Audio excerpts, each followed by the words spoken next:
সালাম আলাইকুম। আমার ছোট ভাই ডিমটি দিয়ে মাছ মারছে। সকালে এক কলই মারি এনে গরনে তুই আইস নতুন পানি করছে।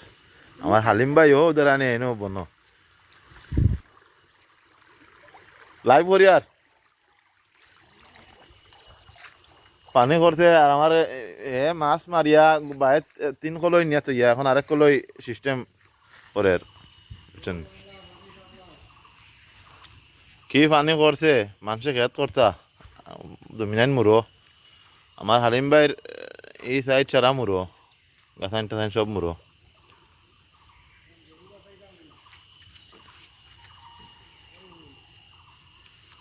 জি। আমার ছোট ভাই মাছ মারিয়া বাড়িত 2 কলই ফাটাইছন বর্তমানে অর্ধেক আরো কিছু সিস্টেম করছন আর অন্য লেগে ফেলন ডিমটি সব